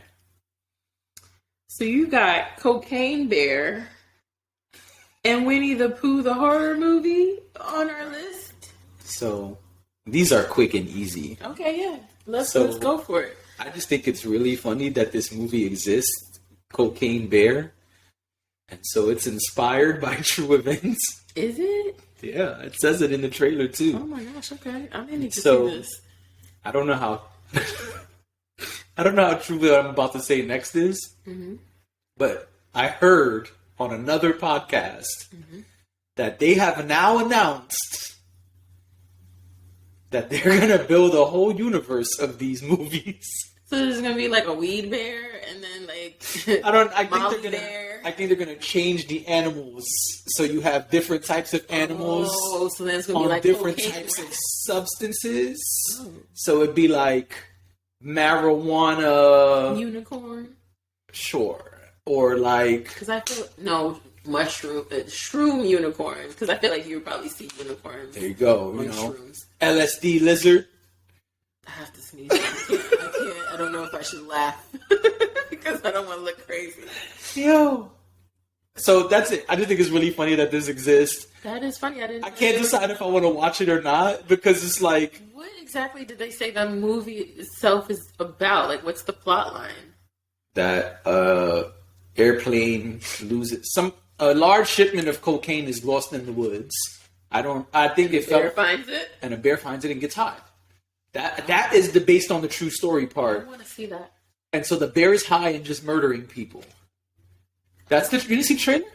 No. You got to see the trailer. Even like in the beginning, they're like, "Oh my god!" Fuck it. There's two white people like, "Oh my god, that bear is Is that bear doing cocaine? Oh my god, that's so crazy." What if the bear just looks at them and just mauls the fuck out of them? Oh my gosh! I don't know if this is it going to be super violent. Yes, because he's murdering people, right? Yes. Ooh. The bear is like fucking people up. Did they kill the bear? Oh, you know who's in it? From The Wire? Shit. Really? He's in it. He's been on the scene lately. He was in something else that I watched. I can't remember what it is. So I thought that was interesting and just worth speaking about. I can't decide if I want to see it or not because they're just like, this looks crazy. And it does sound crazy, but this is not. I am not encouraging anyone to do any substances. But if you do substances already, you probably want to watch this movie while you're inebriated. I can see that. That probably would make it more interesting. I can see that. And speaking of interesting, that's how we get to Winnie the Pooh, the horror movie. Okay. I don't remember the exact name. If you want to look it up, you can. But Winnie the Pooh is now open source and no longer copyrighted or trademarked. Anyone can use Winnie the Pooh. Oh, is that what it is? And so Somebody people decided knew. to- So people knew that Winnie the Pooh, Blood and honey. holler, blood and honey. It should be named Winnie the Pooh. Don't bother. Did you see it? No, I didn't see it. I don't even know if it's out yet. Now feral and bloodthirsty, Winnie the Pooh and Piglet terrorized Christopher Robin and a group of young women at a remote house. Yes, it is out. It came out a week ago. What a joke. So people knew that it was going to be open source material. Anybody could use it. Mm-hmm. There's another term. That's really interesting, actually. What's the other term? Copyright. There's another term. I'll get back to y'all. Anyway, people knew it was available. And so they were like, we got to put something out. We got to put something out. And so there's a horror movie of Winnie the Pooh. And it's out. I can't believe it. I thought it was a joke when it first was brought up.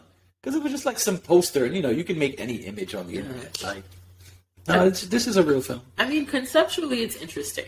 Is it? I don't want to see it, but conceptually, like, because we know Winnie the Pooh, we know that Winnie was Winnie. I don't think anyone's ever called Winnie Pooh. We know that Pooh was really close to Piglet, but also really close to Christopher Robin. Pooh would do anything for Christopher Robin. And now he's set tripping. And right. That's why I think conceptually makes a lot of sense in terms of you're making a horror film about Winnie the Pooh. You should absolutely have him turn on Christopher Robin. See, I would have did it different. Okay, all right. See, in Tell my us. movie, Pitch your movie to me. all right, now let's think back. Who was always the aggressive character in Winnie the Pooh? Tigger? You think Tigger should have... I feel like that's obvious, though. So? Now, what would be really fly is if Eeyore... No, that's too easy too.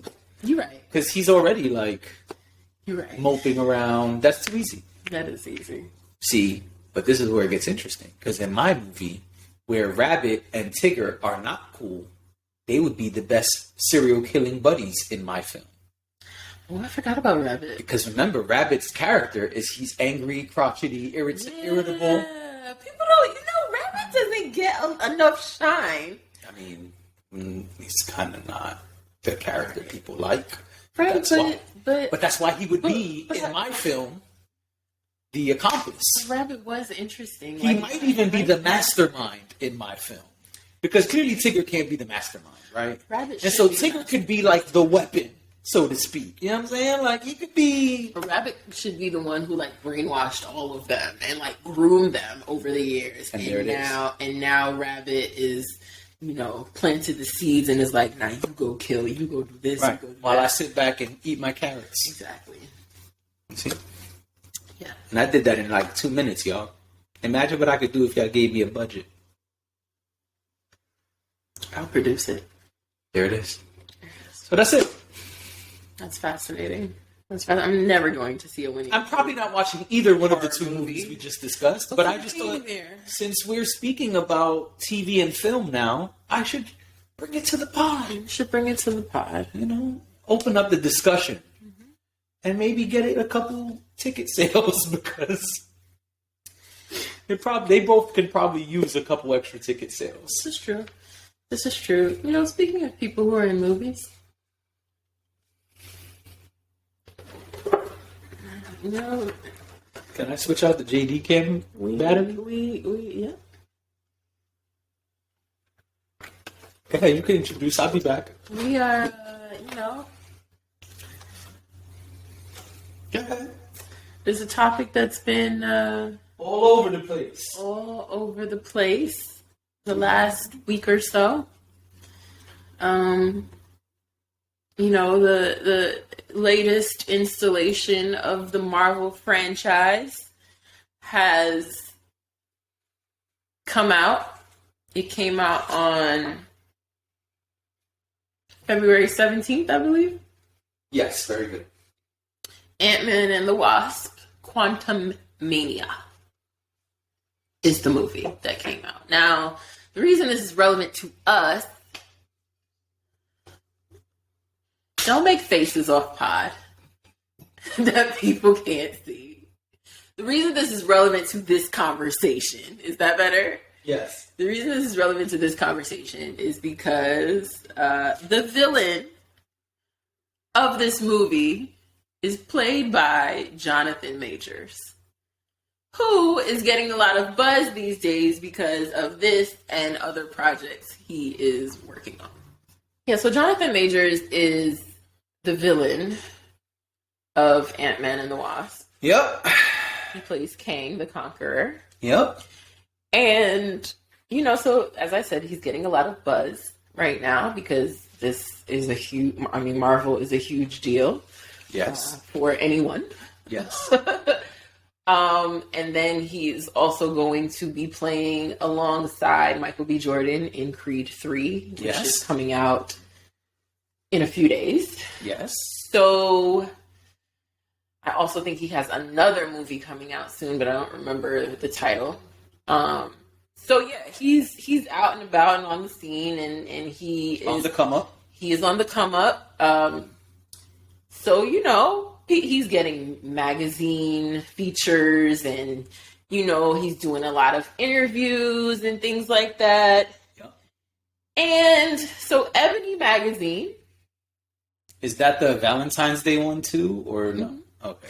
Ebony magazine on Valentine's Day releases a cover, their March cover of Ebony. And Jonathan Majors. It was actually a really cool cover because it's a digital cover, so it was moving. Oh, I didn't know that. Yeah, so he's like... What was it doing? It was what? He's actually... I think it's really cool what you can do with digital now because they're showing... Like, it was the cover, but he was like in the cover, but he was like moving around in the cover. He was not doing this, by the way. But it's him in boxing attire.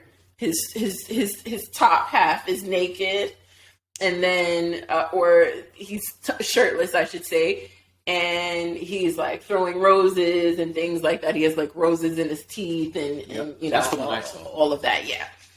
And then so that was Valentine's Day. A week later, Ebony releases another, like almost like an alternative cover.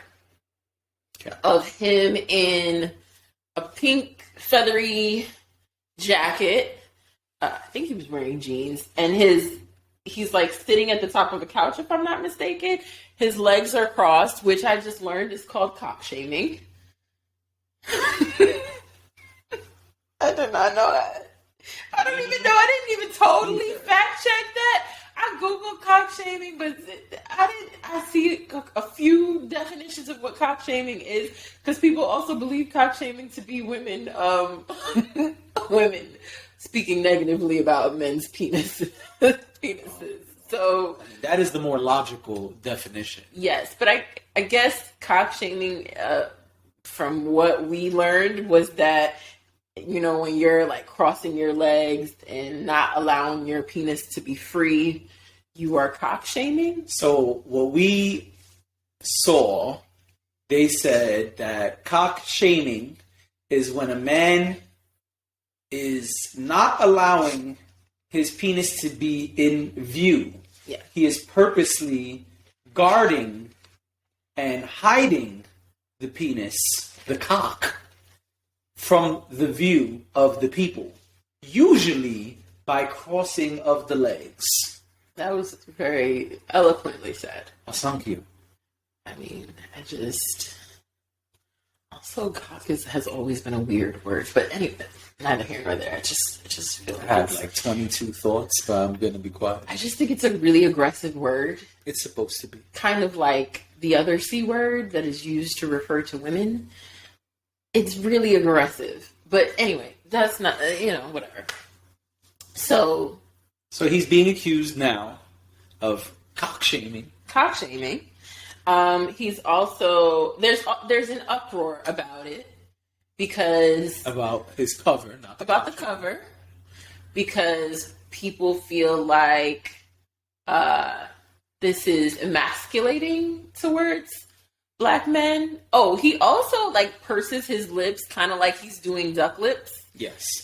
At the same time as so the picture, and y'all saw it already, but he's perking out his lips. He's got on a pink coat. He's got on some super tight jeans and some like weird looking boots, right? I think so, yeah. Yeah.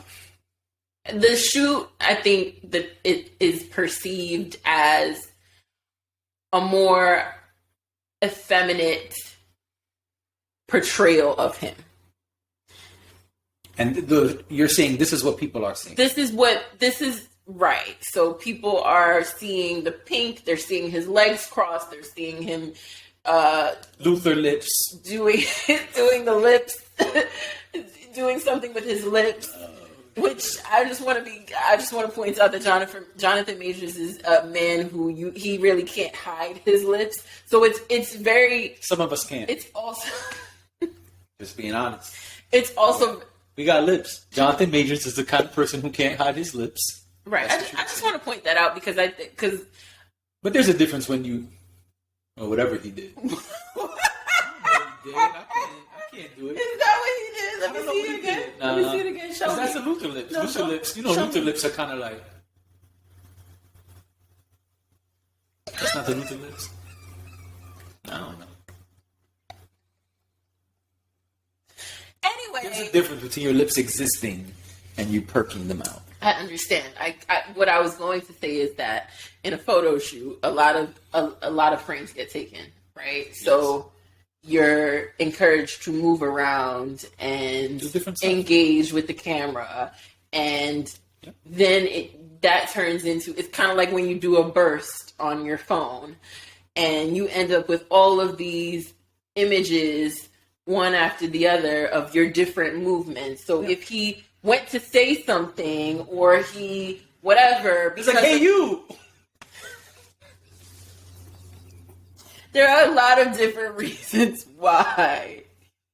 Or they could have just said, hey, like, give us some duck lips. And he said, okay, fine. We don't know. We weren't there. We weren't at the shoot. The point, it was like, yo, show us your best impression of a Luther Vandross covers. Are you going to be? Say you're going to be. Exactly. Say you're going to be. Anyway, so. Yo, we almost made it through a pod without you singing. Look at that. Almost. You snuck it in there. Yeah. Good job. Yeah. We gotta compile all the times you sing into like we should, yeah, a clip. Into some sort of montage. Chris, put that in the notes, Chris. You got that, Chris? A clip of all the times that she's just go to every episode and just just go to some episodes she sings more than once. You got it? All right. You got it. Anyway. Yeah, so the shoot. So people feel a way about it. Not everyone. Some people feel a way about same it. Time. Look at that. Some people feel like it's emasculating to Black men. It's this in some circles, not all. In some sections of the internet, I should say, this photo is being painted, or this series of photos is being painted as some sort of conspiracy or contribution to the conspiracy against Black men. Yeah. And it is meant to be, people believe that it is meant to emasculate Black men, and I guess take away their manhood. So what they're referring to is there's a conversation that has been going on for years and years and years about how Hollywood specifically tries to feminize, emasculate, humiliate, and weaken the image of the straight Black man. And there's a lot of talk about how you have to wear a dress in order to evolve your career and go past certain pillars or plateaus. And they're saying, not me, I'm just explaining the conversation, that this is part of that he is on the rise. And because of that, they're taking this now super buff, cut up, beautiful black man and trying to make him look weaker, softer, feminine. Mm-hmm. Less masculine, less powerful. That is the conversation. Continue. Well, I'm just going to give my a quick opinion about it. I don't have a whole lot to say about it because I just feel like sometimes photos are photos and sometimes, like, I think if Vogue magazine, which is a very white, very traditionally white-centered magazine, it's been head up by the same woman for however many years, Anna Wintour. I think if this was something like Vogue or one of the other magazines that are under like the Condé Nast umbrella or whatever, then I might think that this is what this was. I think that the fact that this is Ebony magazine, where their CEO is black, where there are probably a lot of black voices in the room when things are happening, when decisions are being made, and I'm happy to admit to that being wrong if that's the case, because I do understand that sometimes even when you are in a space that is supposed to center blackness, sometimes it does not. Having worked for a company that was central to black people but also owned by white people, right. It's a very complicated situation. Yeah. And sometimes the whiteness does travel around, and so I totally understand that. So I'm please correct me if I'm wrong on this. I don't have insight into what happens at Ebony magazine personally, but I don't know if the people at Ebony would go out of their way. I think, were they trying to be provocative? And I think they've admitted that since this has caused an uproar. Yes, I think they were trying to be provocative. I think they were trying to challenge the norm and push boundaries and start conversation with this. Yeah, and ignite conversation. I think that's absolutely what they were trying to do. I just don't know if I believe that the intention was to strip Jonathan Majors and black men in general of their masculinity or of their manhood, or I think that the conversation that we're having is the one that is with white supremacy.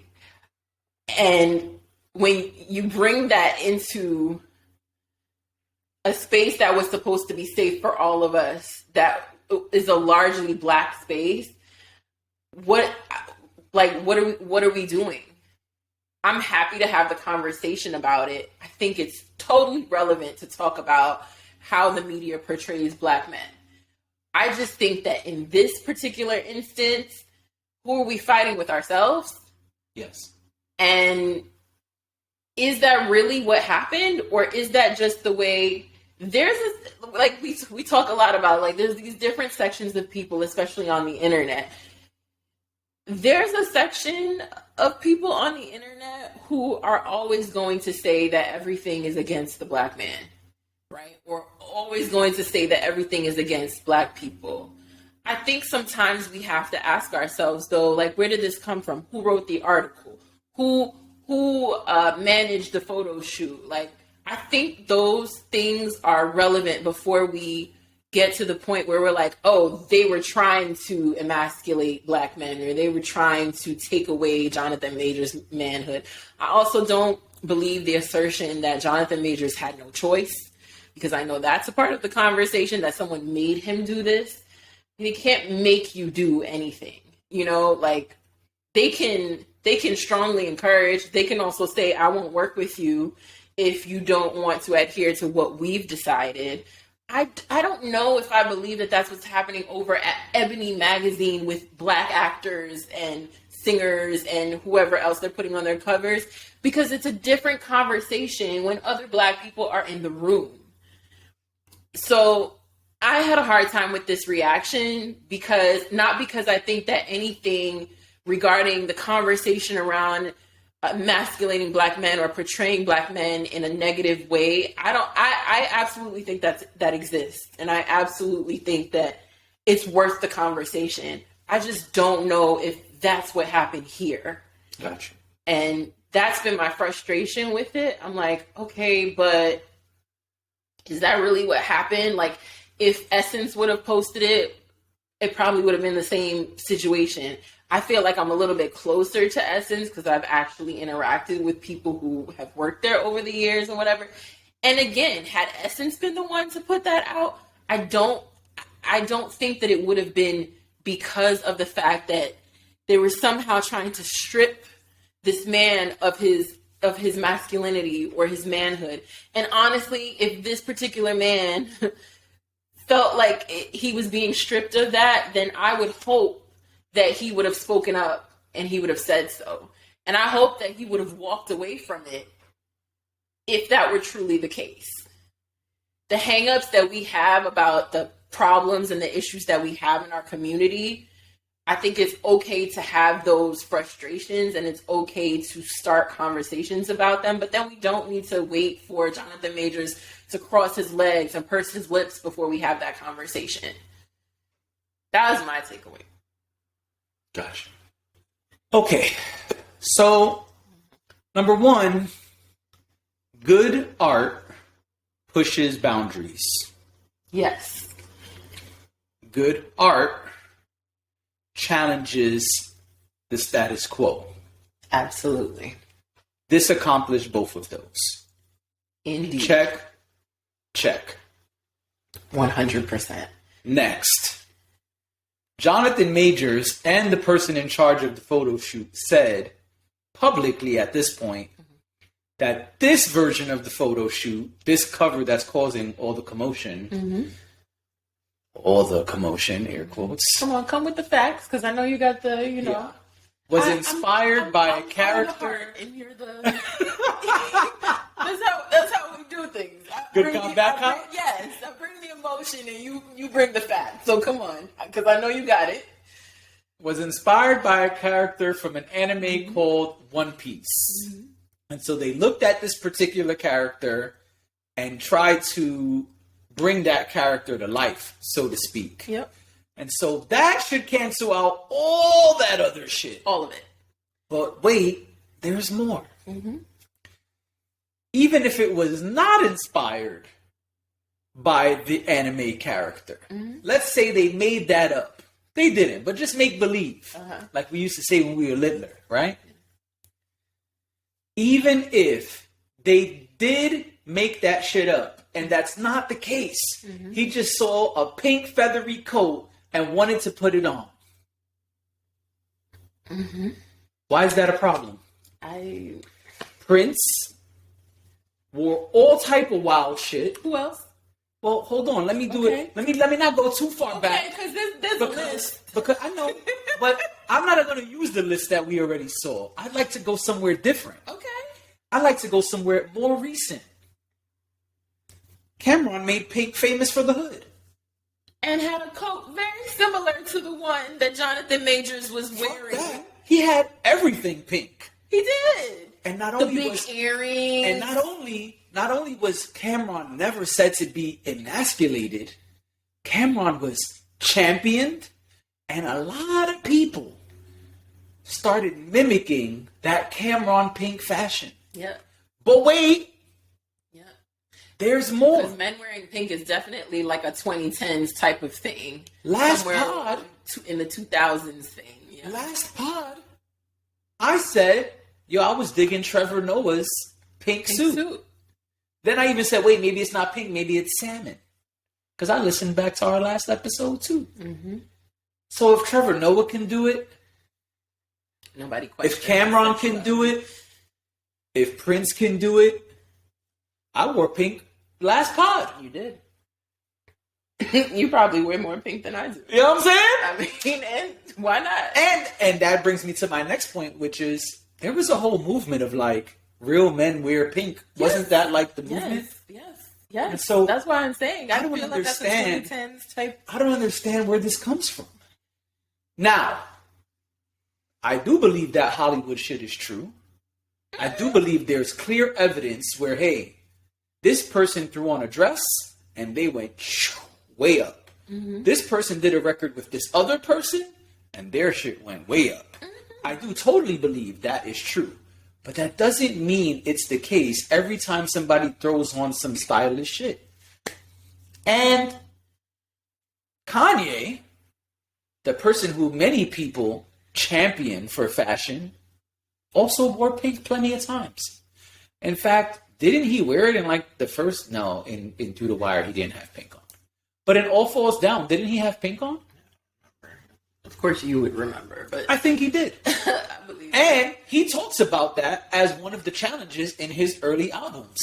Mm-hmm. Before Cameron, I was wearing pink and polos and tight clothes. And so why can't Jonathan Majors do it? And because niggas is haters. But and then it became. Oh, maybe you should say that first before I pivot. I don't know what you was about to say. I just want to say, and cock shaming is hilarious to me. Oh, it's so funny. Oh man, it's so funny. I did not know that it was a thing. I might have to take that to my solo pod and do a whole piece on it. Please do, because that's fascinating. If you don't use it, I will. So go ahead and take it. We'll talk off pod. Yeah. Yeah, because it also became a conversation about, which I don't want to call it a smaller conversation, but a different conversation about his sexuality. Who cares? And then it was like, well, yes, who cares? But also, like you said, no one questioned Cameron's sexuality when Cameron was wearing his pink fur coat in the pink car, with a pink car and all of that. With a pink beanie. Everybody thought it was cool. With pink earrings on that were dangling. Thank you. No one ever questions. And I'm talking about the type of people who feel this way. Don't really question Prince. They just say, "Oh, Prince was what he was," and that was unicorn. Yeah, Prince was dope. Don't talk about Prince. Okay, but Prince was one of our first iterations of, for a lot of us in a certain generation, he Prince was Prince. Nobody said, "Oh, In fact, I think Prince was probably more champion. Like, oh, Prince is getting all the bitches," which. I don't speak like that. But I'm trying to speak through the voice of the person who thinks that this is emasculating to men, right? Right. I also think, like, you're just, like, making shit up at a certain point. Like, sometimes you see something. Sometimes you see something and you're like, hey, that look a little funny to me, no? But other times, it's like, all right, if they shoot down a balloon from the sky, and say it was a Chinese balloon and we don't really know what it is, all right, I can understand the UFO talks. Mm-hmm. But if a kid is just flying his kite and loses the string and it just happens to be flying in the sky, now it's like, all right, son. Right. Kites. Right. Kites. Right. So you just can't wear shit no more. No. And I, you know what? I think that he will benefit from this in a big way because people are paying attention to him, right? Yeah. So that's great for him. But Absolutely. also now, like, you got people accusing you of kind of sort of coming out and all kinds of shit like that. It doesn't matter. It's none of your business. Even whether it's true or it's not true or whatever, you should not take away from a photo shoot unless that was the intention of a photo shoot. You should not take away from a photo shoot a person's entire life story. But that's the other thing too, because we don't know what's real and what's fake anymore. Like as a group, we don't know what's real and what's fake anymore. Like we don't understand the difference between like media and internet shit and real life. Oh yeah, the lines have been blurred big time on purpose. It's crazy. Yeah. I'm sorry. You were about to say something. That's a fact. Like this is the Matrix for real. You ain't like that one, or that was Neo dodging? That was Neo. Oh, okay. I just wanted to make sure. It's just that, on the couch, you can't really... It's hard to... Yeah, all that. Yeah, all that. I'm like, I have a cramp, so please. I'm done. Let's keep this going. You were about to say something. I'm sorry. Oh, I don't even remember. It's gone. Oh, I'm sorry about that. Maybe on the next one. Maybe on the next one. Well... Oh, I know what I was going to say.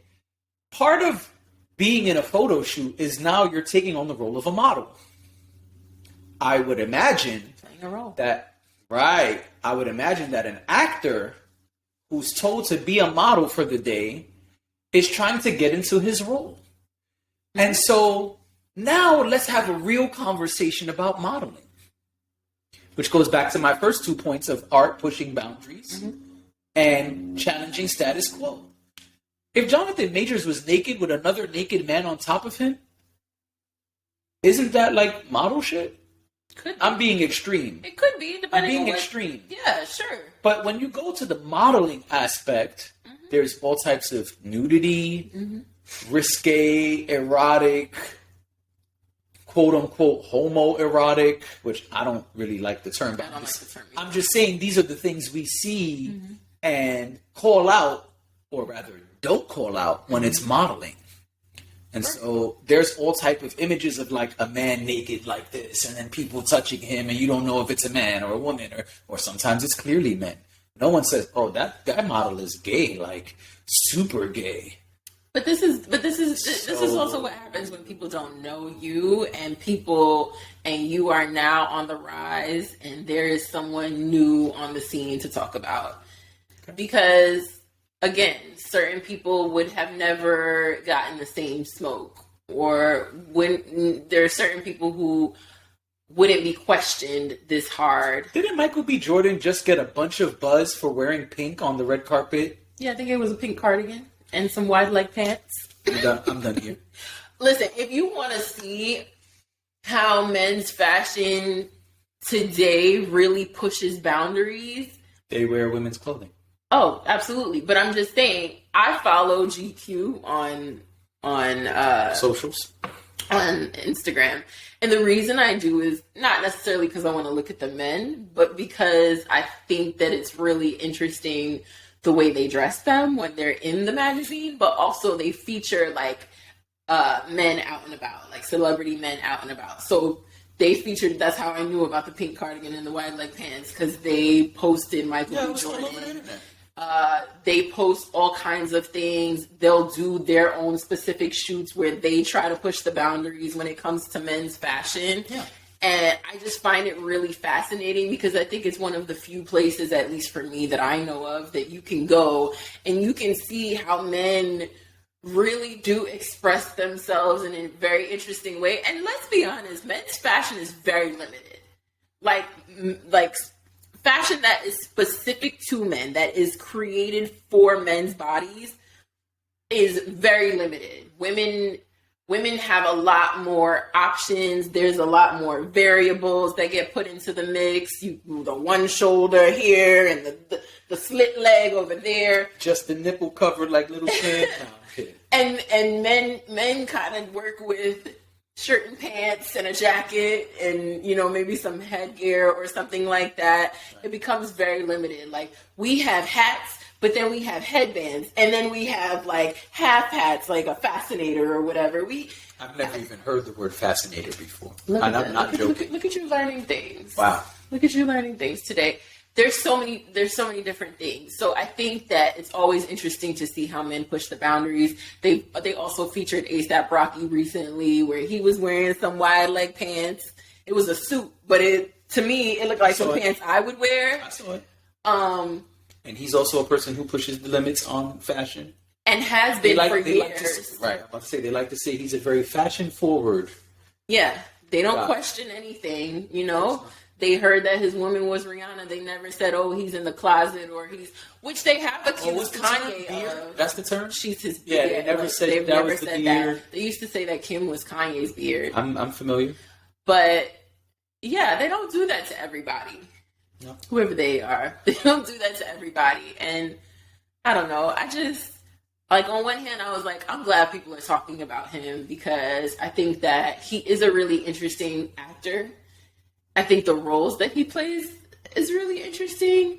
Like, he's really good at being sinister.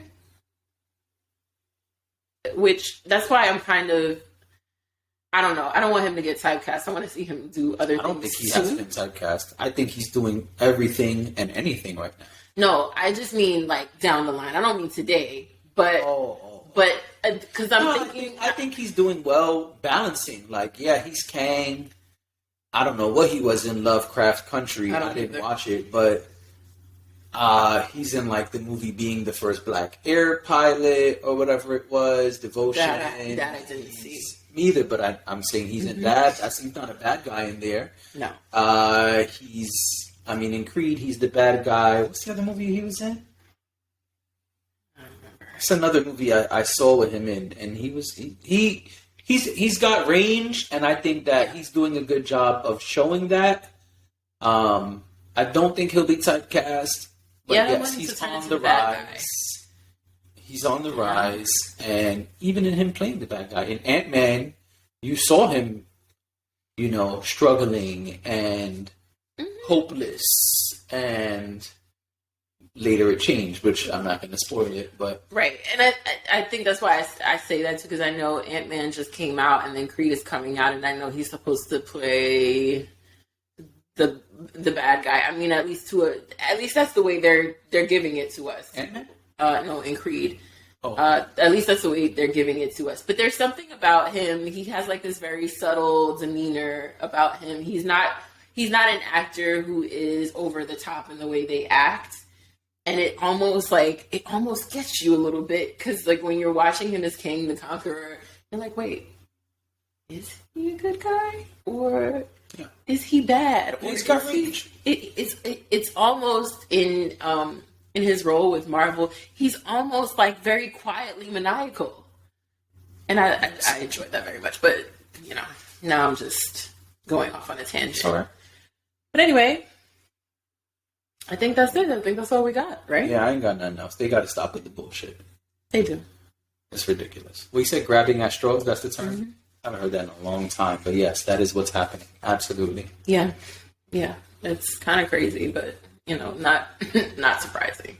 So, all right. Well, good pod, long pod. That's what we've been doing. You know what I'm saying? Yeah. We're about to be on our JBP. You know what I'm saying? I mean, 4-hour pod I next feel time. like we're pushing it. Like we've been doing 2.5 hour pods. Hopefully, by the time you edit, Who edits? Chris? Chris, I'm sorry. Oh, okay. Hopefully, by the time Chris edits this, it'll be closer to 2 hours. We'll see. We'll see. We'll see. And we will see y'all in 2 weeks. Thank you for being here.